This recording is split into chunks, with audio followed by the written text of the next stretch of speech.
Bismillahirrahmanirrahim. Assalamualaikum warahmatullahi wabarakatuh. Alhamdulillahirabbil alamin. Shalatu wassalamu ala sayyidil mursalin sayyidina wa maulana Muhammadin wa ala alihi wa ashabihi ajma'in. Amma ba'du. Hadratil mukarramun, para sepuh, tokoh masyarakat, tokoh agama, Bapak, Ibu, Saudara, jemaah Masjid Jami Darul Muttaqin yang mohon maaf tidak dapat saya absen satu persatu namanya, namun insya Allah tak mengurangi rasa takdim dan hormat saya kepada Bapak semuanya. Yesus besar Masjid Jami Darul Muttaqin, alhamdulillah pada malam hari ini masih bisa duduk bareng-bareng berjamaah di masjid ini untuk menggugurkan kewajiban kita mencari ridhonya Allah Subhanahu wa Ta'ala dengan duduk sejenak meluangkan waktu taklim setiap Ahad malam di Masjid Darul Muttaqin ini. Semoga segala aktivitas ibadah kita, sekecil apapun ibadah kita, diterima Allah Subhanahu wa Ta'ala. Sebesar apapun dosa kita diampunkan Allah Subhanahu wa Ta'ala, dan sebanyak apapun hajat kita dikabulkan dimudahkan Allah Subhanahu wa Ta'ala. Amin ya rabbal alamin.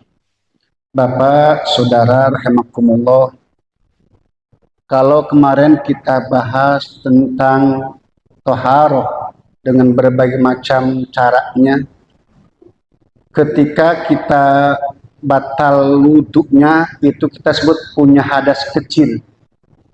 Orang yang punya hadas besar itu bisa hilang dengan mandi junub.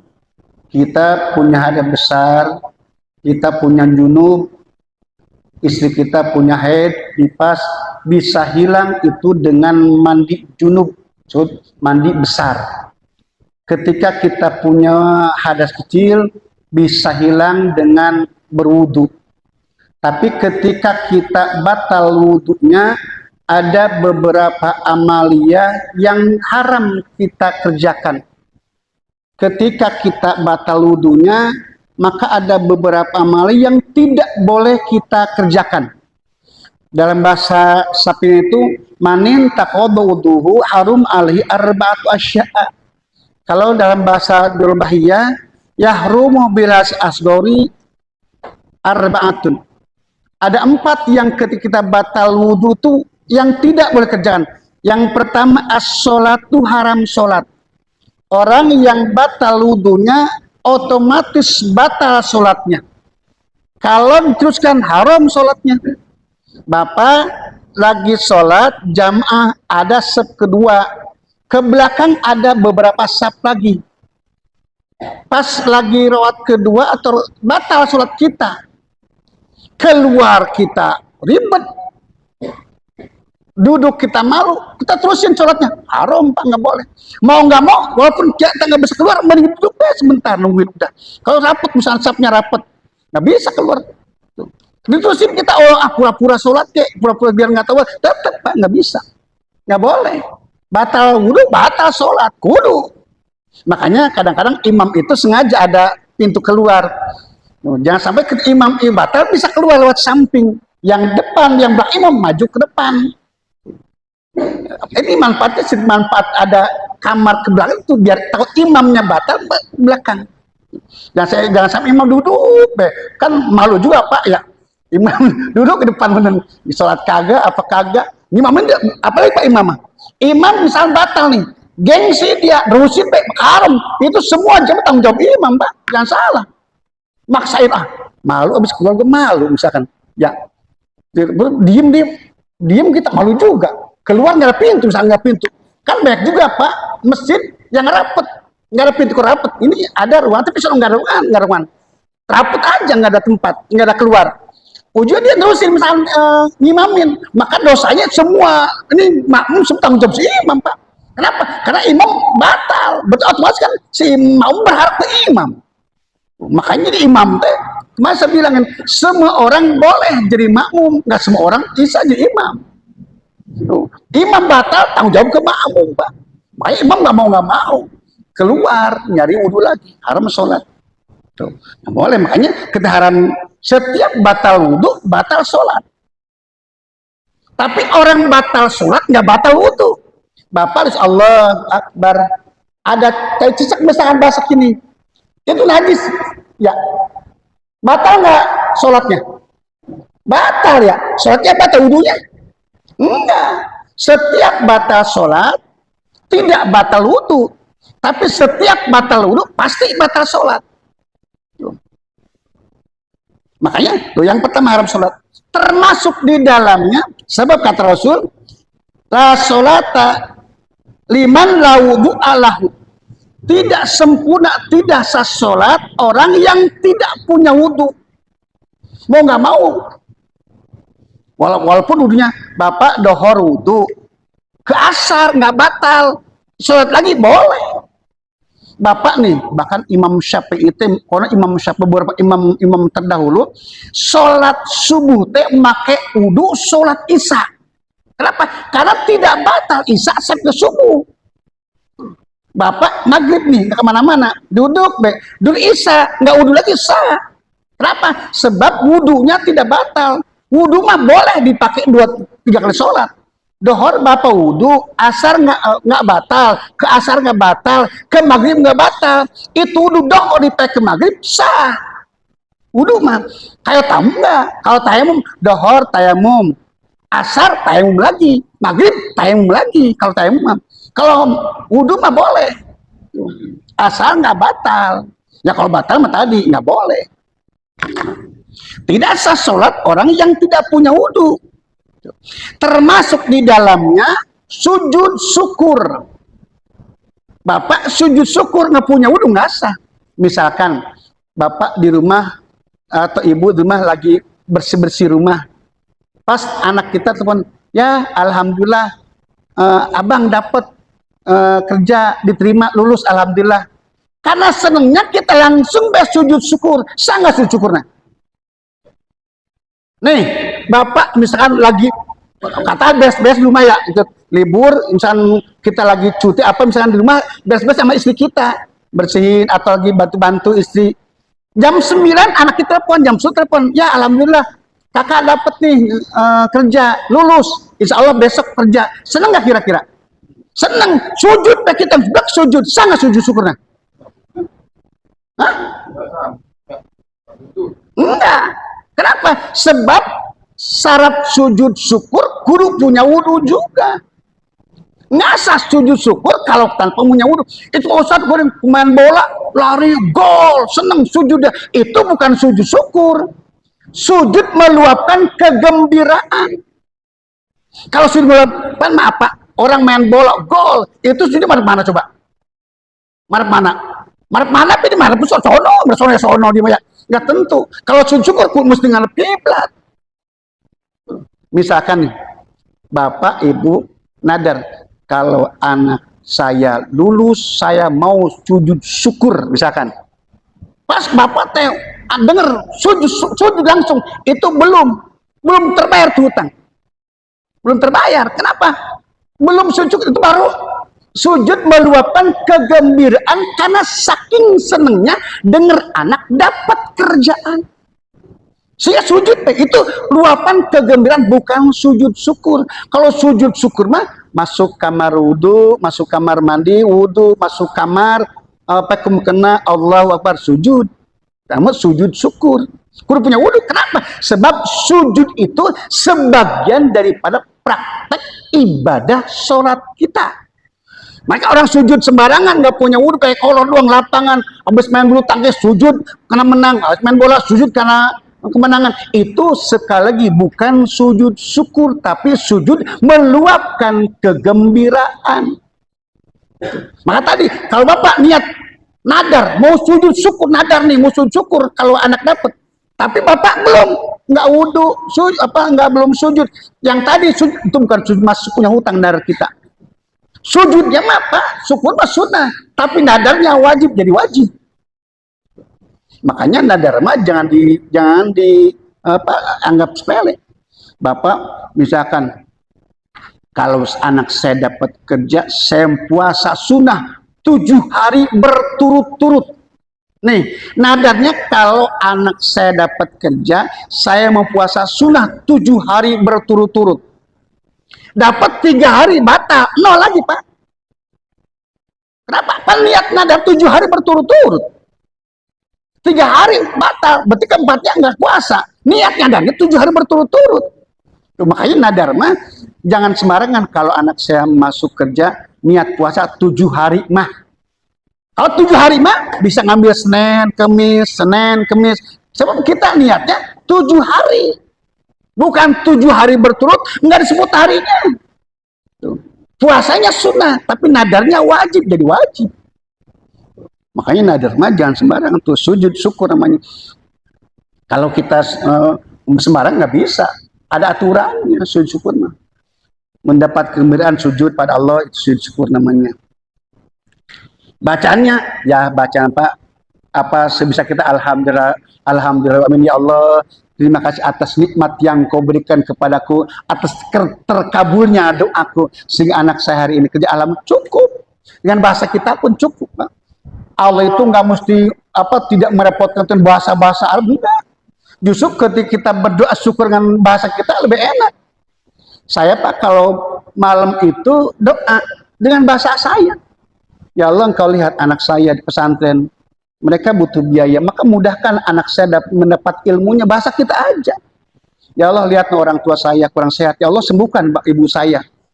Ya Allah, lihat bapak saya almarhum, ampunkan dosa. Ya, bahasa kita aja, lebih paham, lebih enak, lebih ngerti hati kita.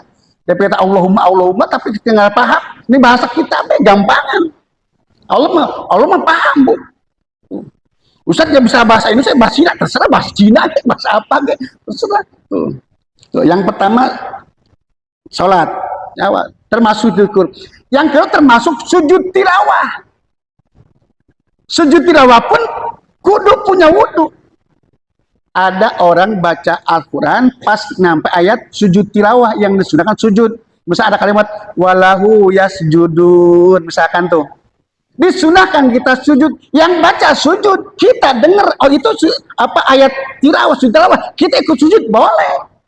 Orang yang baca, kita ikut sujud, boleh. Tapi syarat, kudu punya wudhu. Nih ibu misalnya di luar nih, bapak lagi luar di samping nih. Di sini ada imam, orang baca Quran terdengar, bapak masuk sujud, boleh. Sujud namanya sujud tilawah. Imam baca surah As-Sajdah Jumat subuh, baca As-Sajdah, surah As-Sajdah. Ada kalimat untuk sujud tilawah. Imam sujud Allahu Akbar. Sujud itu tidak menambah rukun, Pak, enggak. Itu melaksanakan sujud tilawah.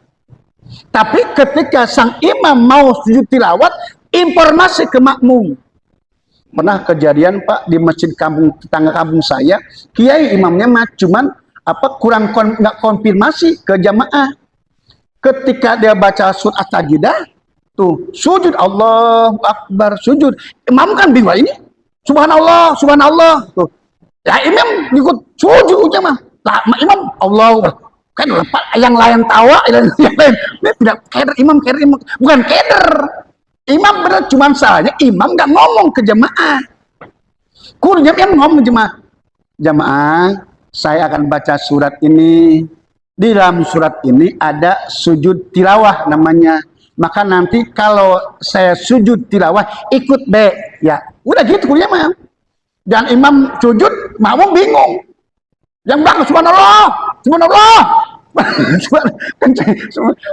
Sementara imam itu bukan kesalahan yang sujud, sujud tilawah. Udah pan mau Pak, Jumatan tuh pernah terjadi. Jadi kan kacau. Imam kira. Karena apa? Imam kira itu tadi sujud, itu bukan sujud, hanya sujud tilawah, dibolehkan dan itu tidak membatalkan sholat. Insyaallah tinggalan. Makanya kudu koordinasi imam makmum teh. Sujud tilawah. Nah, sujud tilawah kudu punya wudu. Punya wudu. Nggak punya wudu nggak boleh ikutan. Bapak di luar nggak punya wudu, ada orang baca Quran tentang sujud tilawah, bapak sujud ngaji, wudu dulu. Apalagi sujud sahwi mah. Kalau sujud dalam sholat kita. Orang misalkan batal wudu, ikut sujud sahwi ngaji. Misalkan pas apa namanya? Pas kita sholat batal wudu, terus ikut sujud tilawah ngaji. Sujud sahwi. Nah, sujud sahwi mah dalam sholat mesti, apalagi dia harus punya wudu benar-benar. Kenapa? Sebab kalau sujud sahwi mah dalam keadaan sholat. Apa sahwi? Sujud sahwi itu yang sering saya sampaikan, sujud pengganti kealpaan dalam sholat kita.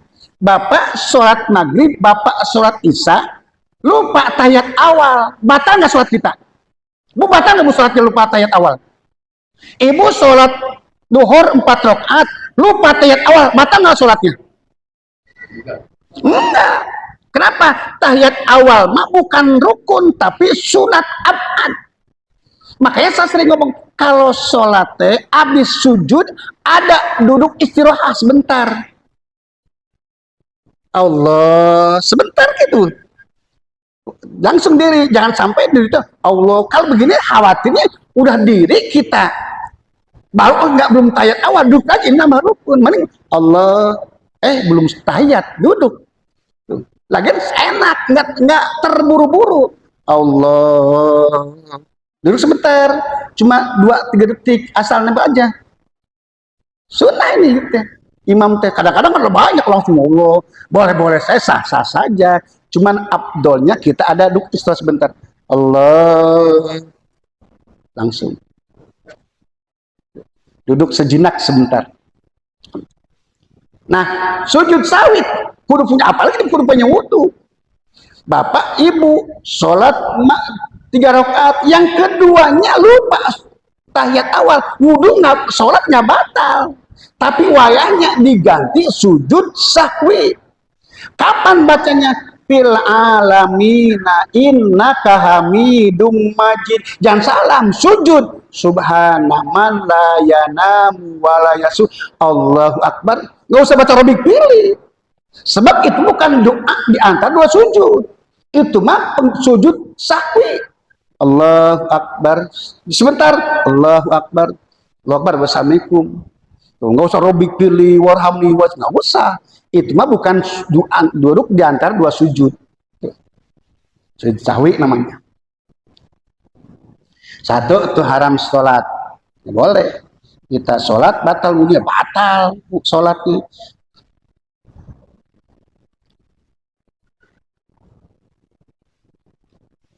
Kan yang batal wudu udah ada ya, udah tahu ya batal wudu. Setiap yang keluar dari kubur dubur kita itu batal wudu kita. Semua yang keluar dari kubur dubur kita itu najis, batal wudu, kecuali sperma, kecuali mani. Kalau sperma enggak, bapak wudu, buang angin, apapun yang keluar kubur dubur kita batal wudunya. Tuh, yang batal itu keluar dari kubur dubur, najis yang keluar dari kubur dubur, yang keinjek, yang kepegang enggak batal wudunya. Nggak batal.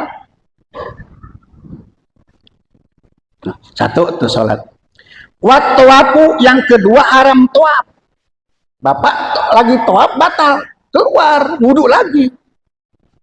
Sebab toab itu sama dengan sholat. Makanya kalau toab kudu punya wudhu. Dah toab malah disingkat karena kita pun belum merasakan toab. Ya, saya pun belum. Makanya nggak berani panjang-panjang tuh Ahmad. Saya Pak maaf 2 kali ada orang memberangkatkan umroh itu 2 kali gagal. Yang pertama, Ustadz bikin paspor ya, kasih.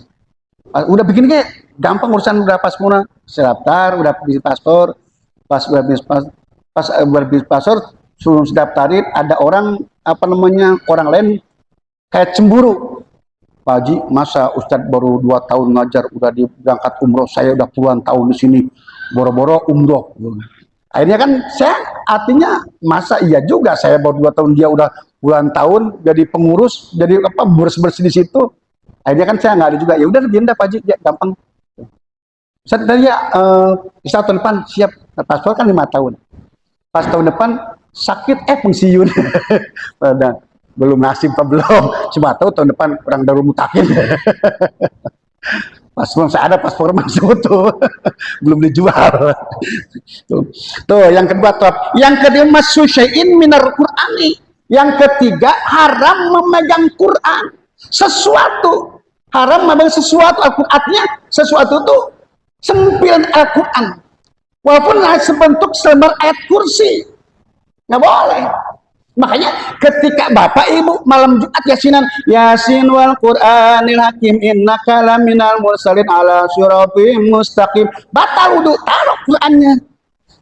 Lanjutin tangzila zikrihi hitung kemama, boleh. Tuh. Yang haram itu megangnya, kalau bacaannya mah boleh. Makanya kalau baca terusin, kalau megangnya jangan.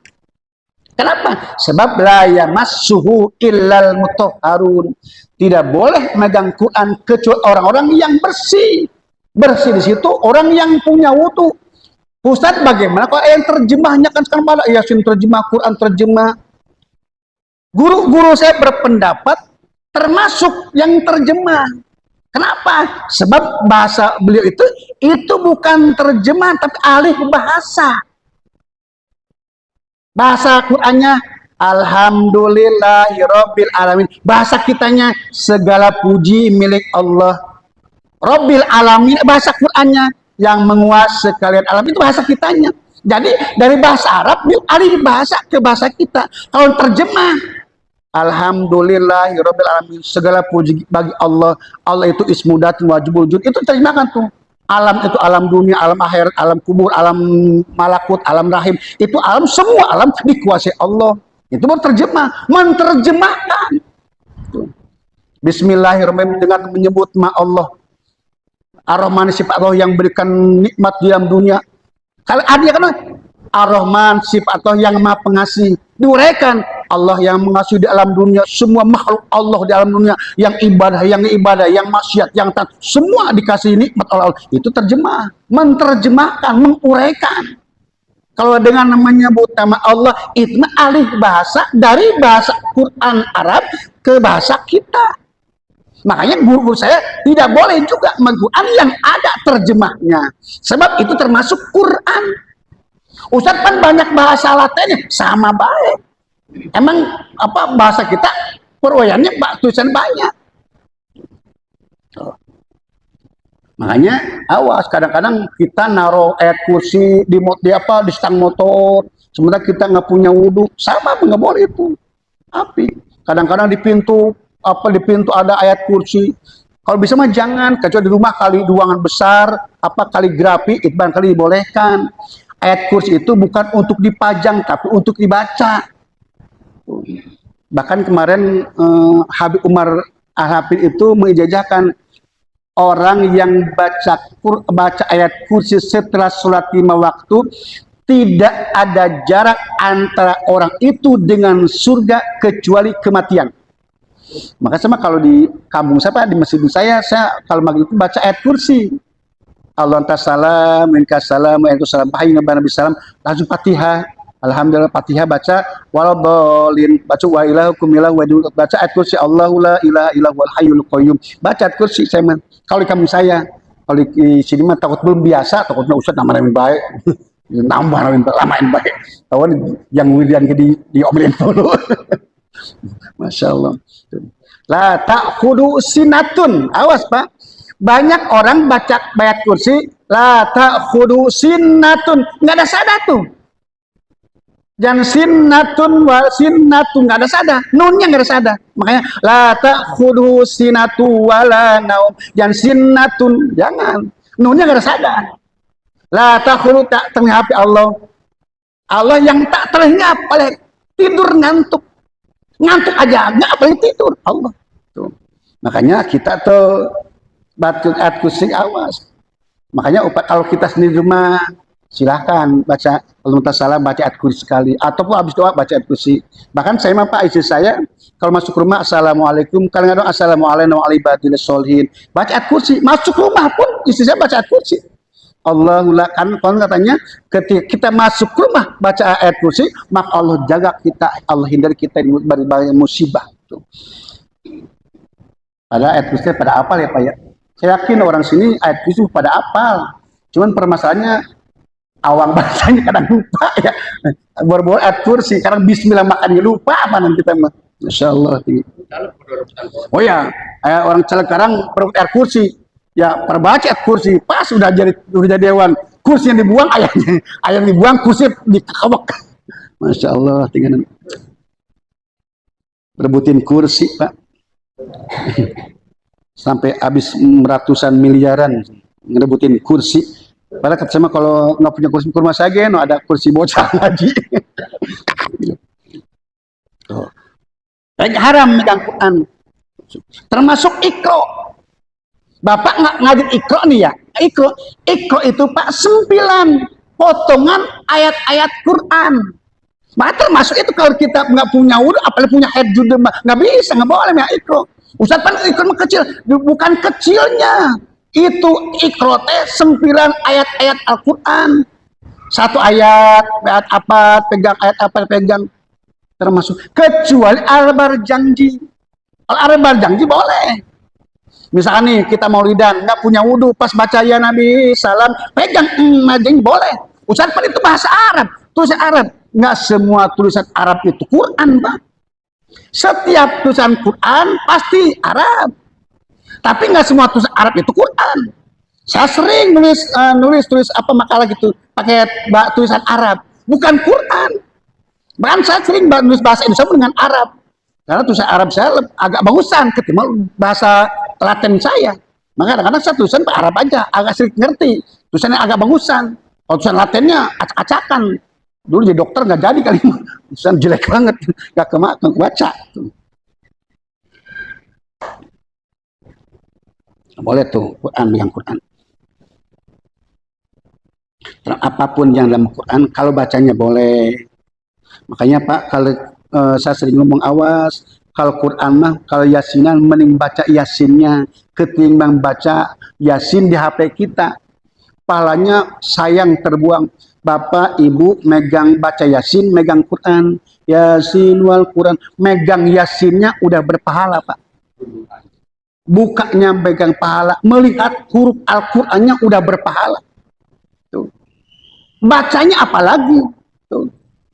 Dari wudhunya, orang megang HP kan Ustaz megang HP. Kalau kita niatnya megang HP, baca Quran nggak apa-apa. Kenapa kita megang HP? Kan di HP bisa kita baca Facebook, bisa apa namanya Instagraman, bisa WhatsApp dia pegang. Artinya mesti bang, walaupun yang dipegang, yang dibaca Quran, yang kan niatnya megang HP. Masya Allah, tinggalin. Makanya mending kalau ada mah kalau deket mau dibaca Qurannya be. Kita wudhunya berpahala. Orang yang punya wudhu Ibu bahkan kata sebuah guru saya, man tawaddu'a qabla ta'am yunfil pakro. Orang yang berwudhu sebelum makan maka Allah hilangkan kepakirannya. Ibu mau makan nih, bapak mau makan, wudhu dulu, maka Allah hilangkan kepakirannya, Allah hilangkan kemiskinannya. Secara ilmu, orang punya wudhu bersih, badannya bersih, tidak ada najis, bersih tuh. Artinya ketika kita doa, orang yang bersih dekat dengan malaikat. Kita doa makan, Allahumma barik lana fima rojakna, ya Allah berkahkanlah rezeki yang kau berikan kepada saya. Seolah diberikan malaikat menjawab amin, maka berkah kita sulit untuk miskin diberkahkan, walaupun sedikit berkah. Kan kita belum pernah mau makan wudhu dulu ya, Emang pernah ibu mau makan dulu? Boro-boro, bismillah lupa. Ya, boro-boro, kelamaan Ustaz mau makan dulu meribet amat kita. Emang kalau, Masya Allah. Ya. Ada seorang cerita Pak, ada seorang santri ngomong sama kiainya, Kiai, ada apa? Saya pengen kaya Kiai. Gimana caranya? Mau syaratnya? Mau. Wudu 41 hari jangan batal ya. Itu Kiai iya. Kata Kiai, wudu 41 hari minimal jangan batal. Semenjak itu dia wudu, batal wudu. Jadi kalau batal nyari masjid wudu, nyari tempat air wudu. Pas ke 41 hari batal. Tuh dawam tuh tiap 40 tuh udah terus wudu nggak pernah batal wudu terus. Pas ke 41 nih batal, ngambil air ke sumur Pak. Itu sumur ditimba sumur kerek. Tadi nggak ada air, yang ada tadi emas Pak, emas. Gua nyari air, gua dijemurin Pak, emas dibuang. Nyari sumur lain, ditimba lagi. Yang ditimba bukan emas inten. Dah, gua mah nyari air bukan inten, dibuang lagi. Nyari lagi, yang keluar duit Pak. Gua nyari duit, air bukan duit, dibuang Pak. Karena udah suruh kemarinnya air nggak ada, datang ke gurunya. Yai, alhamdulillah 40 hari wudu nggak pernah batal. Cuma hari ini saya batal. Kenapa? Saya wudu ke sini pas ditimba itu nggak ada airnya, ada emas. Saya buang. Saya ke sini nggak ada air, ada inten. Dan ke sini ada mutiara. Saya ke sono air itu ada duit. Terus saya buangin karena saya punya air. Terus katanya datang pertama ke sini apa? Pengen kaya, ya. Itu dikasih sama Allah. Apa kata orang tadi? Ternyata nikmatan saya punya wudu, tapi lebih tenang hidup. Ternyata orang yang punya wudu dijamin oleh Allah, dimudahkan Allah. Cuman kita belum pernah cobain 41 hari, 40 hari kita ada wudu, misalnya batal nih, wudu lagi, batal wudu lagi. Allah mudah urusan kita. Kenapa? Tadi malaikat mengaminkan setiap doa kita. Ini bukan kisah bohong, nyata. Boleh kita pas digali sumur emas nih, seember, langsung alhamdulillah. Ya, lah kita mau ngapain? Mengingat duit. Datang ke sini ada itu, doa alhamdulillah. Emang yang cari emas kita apa? Cari pengen kaya. Tapi dia enggak, yang cari saya air buat wudu. Masya Allah, dengan segitunya tuh orang zaman dulu mah. Bapak wudu 40 hari, nggak ada airnya, ada emas, dibuang. Bilang bini, bapak kalau dikadek sama bini kita, lu tahu aja laki emas, lu tahu aja laki dikasih emas nggak mau, sana cari lagi. Ya kayak, pas tolong-tolongin bini kita. Tol banget tuh, kasih emas bukan ambil, tau kan gua nggak emas pisan, dia kasih nggak mau, tol banget tuh jeraki lu, coba mantap lu, dicari nggak ada Pak, Masya Allah gitu. Masya Allah. Wa qiraatul Quran. Yang keempatnya wahamluhu, dan membawanya Al-Quran. Megang nggak boleh, membawanya nggak boleh. Ustaz bagaimana kalau kita bawa tas? Kalau bapak bawa tas, ibu bisa pengajian itu. Ibu Majlis Talim rata-rata bawa tas isinya Al-Quran, minimal juz amma sama Asmaul Husna sama Al-Barjang biasanya. Nah ibu-ibu rata-rata ibu saya ke Majlis Talim bawa Al-Quran. Suatu hari emak-emak pas ngaji libur dapat undangan pengajian pindah ke hajatan. Di hajatan banyak kue pada meja, kan ngaji di meja banyak kue, dimasukin. Tuh kue itu masukin ke dalam tasnya. Karena ngaji dibuka atas dibuka seminggu sekali, lupa di tas ada kue. Pas ngaji dibuka, lah ini lagi lihat kue ketinggalan Pak, buka. Masya Allah tuh. Nah kalau niat bawa tas enggak, kita niat bawa tas bukan bawa Quran. Walaupun di dalamnya ada tas. Bapak nih sama gini, bapak makan pete, tahu dalam pete itu ada uletnya. Makannya pete, kita niat makan pete, nggak niat makan ulet. Kalau niat makan ulet dosa. Dosa, haram nggak boleh. Karena makan ulet kan makan pete, caplok, nyampung-nyampungnya. Tuh, Masya Allah sih. Tergantung ya Pak ya. Makanya bisa dosa kita. Kalau kita bisa bawa tas, emang enggak. Emang kita bawa tas, walaupun dalamnya ada emas, ada mushaf Al-Quran. Makanya tergantung kita. Termasuk Pak, mohon maaf nih. Termasuk Bismillah yang Bapak baca. Bismillah itu bisa haram, bisa wajib, bisa sunnah, bisa makruh. Bapak sholat, baca Fatihah, nggak bismillah, dosa, nggak sah. Kenapa? Bismillah wajib hukumnya dalam Fatihah. Allahu Akbar, Alhamdulillahirabbil alamin. Nggak bismillah, nggak sah sholatnya. Menurut Imam Syafi'i nggak sah. No, maka bismillah wajib. Ada bismillah sunnah, Bapak makan, bismillah sunnah. Ada bismillah haram. Bapak kemarin ramai tuh ada perempuan pakai jilbab, pakai kacamata, makan babi, bismillah biar halal, nggak bisa. Berharap walaupun bismillah, walaupun Fatihah, Yasin tetap haram, Pak. Saya masang togel, masang slot biar bismillah Fatihah dulu biar halal, nggak bisa. Bismillah masang slot, masang togel biar halal, nggak bisa. Tetap haram. Walaupun barang haram di bismillah mau ayat kursi apapun tetap haram. Ada bismillah makruh. Bapak niat apa mohon maaf kemaluan kita bismillahirrahmanirrahim makruh. Ya bisa. Maka apa bismillah bismillahirrahmanirrahim Al-Fatihah. Haram, Pak. Haram itu permainan koplah namanya, nggak boleh. Jam berapa ya?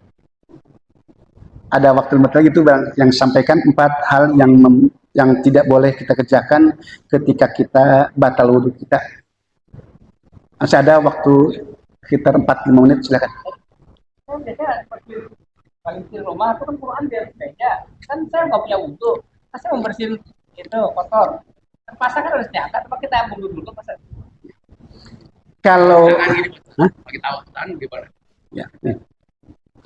Ketika kita batal wudhu, boleh misalkan kita biasin ya, bacasin misalkan kita tanggung dipakai alat itu boleh dipakai alat. Ketika kita bersihin ruangan, ada apa namanya, ada Quran di atas meja kita, itu dibolehkan, bukan boleh, dibolehkan, angkat sejenak, bersihkan, taruh lagi. Boleh. Kalau wudhu abdol.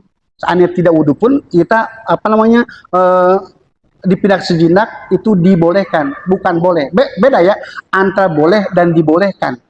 Dibolehkan pindah dulu sejenak, bersihkan tempatnya, sebab Quran itu kan suci, Pak, mulia, tempatnya harus bersih juga. Taruh lagi boleh. Kecuali sengaja kita, apa kalau wudhu itu abdol. Jawi itu kan kalau kita lupa ya, Pak, salah satu gerakan. Nah kalau imam kan salah, sudah diingetin. Tapi si imam itu sujud sawinya 3 kali. Berarti kan nggak ngajak jamaah, maksudnya nggak perlu apa. Yang tahu gerak-gerik imam kan hanya di belakang ini. Yang kan nggak lihat. Si imam itu sujud sendiri nggak ngomong Allah Akbar, sujud 3 kali baru terus Assalamualaikum. Sujud sawi itu 2 kali. Allah sujud itu 2 kali, marotain 2 kali sujud sahud, baca duduk lagi. Imam itu kenceng, Pak. Artinya kan yang belakang dia melihat, yang kiri kanan kan cuma mendengar. Kiri kanan itu kan cuma mendengar, jadi mengikuti. Makanya disunahkan tuh Allahu Akbar. Maka sunnah imam yang suara kenceng tak begitu. Makanya diadakanlah suara mic ya, apa pengeras suara, agar yang belakang samping kiri kan yang tidak melihat imam bisa mendengar suara imam. Maka imam itu suara kenceng, Allahu Akbar. Makanya di mana-mana ada suara kedua. Itu artinya ketika imam suara kecil ada suara kedua mengomando itu. Suaranya kudu kenceng. Kenapa sujud tawi itu imam itu kan nggak perlu Akbar itu, jadi aja gimana aja deh. Ya artinya ketika imam salah kan kudunya mah si imam teh ngajak si jamaah tetap Allah Akbar. Apalagi si makmum tadi subhanallah berarti ngerti bahwa imam salah gitu. Biar sama-sama sujud sahwi. Ya wallahu alam dah. Ya silakan Pak. Doa sujud kami makan Kalau niat wudhunya sama. Niat wudhu mau sholat, niat wudhu membaca Quran sama. Tapi hal sama niatnya mah. Tidak beda. Sama saja, tidak ada beda. Sama. Tidak ada perbedaan. Walaupun ada sebagian guru saya ngomong kalau baca Quran itu ada nawaitu liqiraatil Quran. Kalau kita niat wudhu untuk baca Quran tidak bisa dipakai sholat. Tuh. Tapi kalau Bapak niat wudhu untuk sholat bisa dipakai sholat sunat, bisa dipakai baca Quran. Makanya mending wudhunya niat wudhu hadas kecil untuk melaksanakan sholat. Emang boleh ada nawaitul liqiraatil Quran. Sejak wudhu untuk baca Quran boleh, wudhu untuk baca Quran, tapi tidak bisa dipakai sholat. Makanya daripada wudhu nggak bisa pakai sholat, mending niat wudhu untuk sholat. Wudhu untuk sholat bisa pakai wudhu, bisa pakai sholat, bisa pakai baca Quran, bisa pakai sholat sunnah gitu. Kalau mandi junub itu kan mandi besar itu. Iya. Itu kita udah mandi junub, wudhu nggak? Tergantung. Ada kaidah begini, kullu ma yajibul akbar wala yajibul asghar. Setiap hilang hadas besar, maka hilang hadas kecil. Begini, ketika Bapak misalkan maupun sunnah kita mandi besar teh menghilangkan hadas dulu ya. Kita air kecil, hilangkan dulu kotorannya itu. Ya, hilang bersih itu kotoran kita. Nah, ketika Bapak mandi junub, tidak megang yang membatalkan wudhu, nggak megang kemaluan, nggak megang dubur kita, ya udah bersih tuh, nggak megang kemaluan kita, nggak megang dubur kita. Tek listrik mati, maka langsung sholat boleh. Kenapa tadi? Kullu ma yajibul akbar wala yajibul asghar. Setiap hadas besar hilang, hadas kecil hilang. Tapi syarat tidak memegang yang membatalkan wudhu.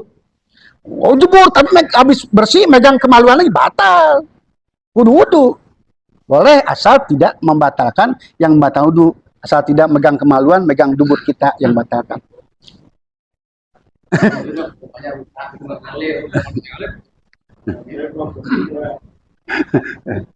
Kalau sudu nggak megang kemaluan, makanya cuma bini kita tiba-tiba nyolel, batal juga Pak.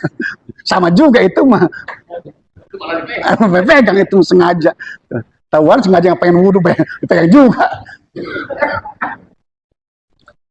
Ya mudah-mudahan kajian kita ulang sedikit ada hikmah dan manfaatnya sehingga menambah ilmu wawasan kita, sehingga ibadah kita lebih khusyuk, lebih khidmat. Insya Allah kalau ibadah kita sesuai dengan syarat dan punya, Allah terima ibadah kita, Allah berkah rezeki kita, berkah dunia, selamat akhirat kita. Amin. Al-Fatihah. A'udzu billahi minasyaitonir rajim. Bismillahirrahmanirrahim. Alhamdulillahirabbil alamin arrahmanir rahim maliki yaumiddin. Iyyaka na'budu wa iyyaka nasta'in. Ihdinas siratal mustaqim. Siratal ladzina an'amta 'alaihim ghairil maghdubi 'alaihim waladdallin. Rabbighfir lana amin ya rabbal alamin. Bismillahirrahmanirrahim. Alhamdulillahirabbil alamin. Allahumma shalli ala sayyidina Muhammad wa ala ali sayyidina Muhammad. Allahumma nawwir qulubana bi nuri hidayatika kama nawwartal arda bi nuri syamsika abadan abada bi rahmatika ya arhamar rahimin. Rabbana atina fid dunya hasanah wa fil akhirati hasanah wa qina adzabannar. Walhamdulillahirabbil alamin. Assalamualaikum warahmatullahi wabarakatuh. Waalaikumsalam.